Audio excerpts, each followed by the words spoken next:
a busy art teacher's guide to batch dyeing paper and paper towels too, and more while still living your life. This process actually takes about 2 to 3 minutes over the course of 2 to 3 days. Here are the things that you need. A pan, water, coffee, instant or coffee that you've made is fine. I use leftover coffee often, but today I'm in my classroom. You'll need a paintbrush if you desire to use one, and you'll need paper that you would like to dye. Copy paper, book pages, tracing paper, drawing paper, really any newspaper, any paper that you would like to dye works fine. If it has a gloss like a magazine page, it might not dye as well. Today, I'm also dyeing paper towels because in my next video, I'll show you how I varnish over the top of them to create pen and ink drawings. To get started, place your pan in an area where you can leave it for 2 to 3 days. Then lay that extra paper down at the bottom. This paper will probably get stained, but if it tears, you're not worried about it. Then pour in your water, or if you're using normal coffee, pour in the leftover coffee. In my classroom, I use instant coffee granules, so I'm adding those in. You can mix them in with a paintbrush. It's just coffee, so there's nothing special in here, just coffee. Then lay in some paper that you would like to dye. What I usually do is I place it in there and then I flip it around, make sure it gets evenly covered. And then I add more coffee or water and coffee granules, making sure to mix in the granules if I'm using those so that there's no chunks. Then I layer other paper.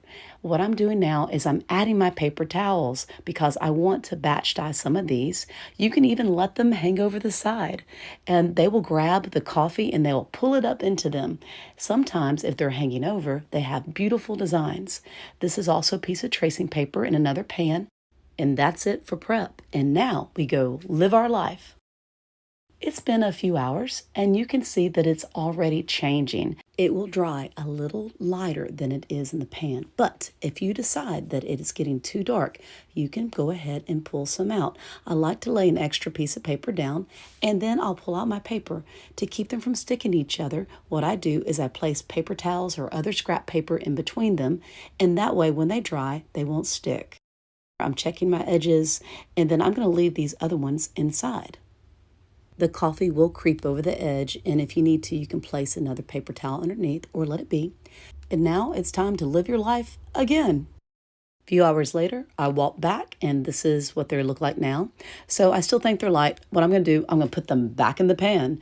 I'm not even adding in more coffee, just back in the pan, and it's absorbing some of the water in there. Then I'm laying one on top of the tracing paper, and you can see the coffee creeps up. I really don't have to do anything. It just sits. And I'm adding that extra paper on top just because.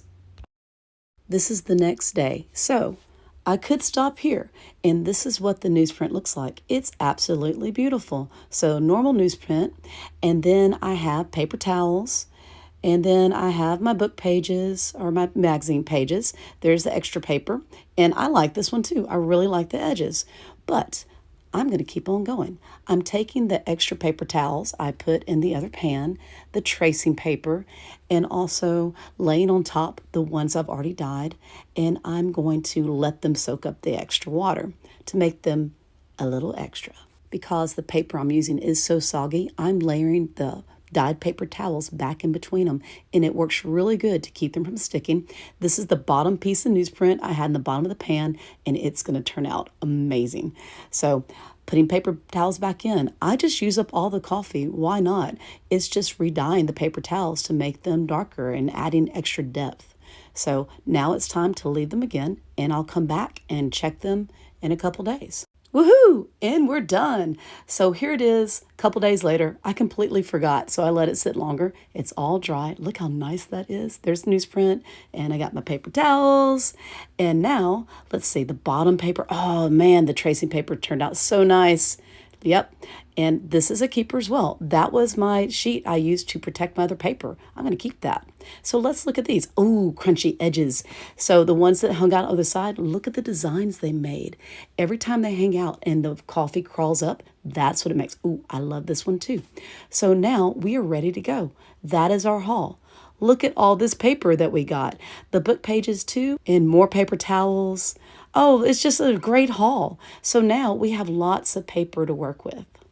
So let's talk about time. I spent maybe 10, 15 minutes max over the course of a few days forgetting about it. And look at all the paper I got. So easy. Totally works. Have fun.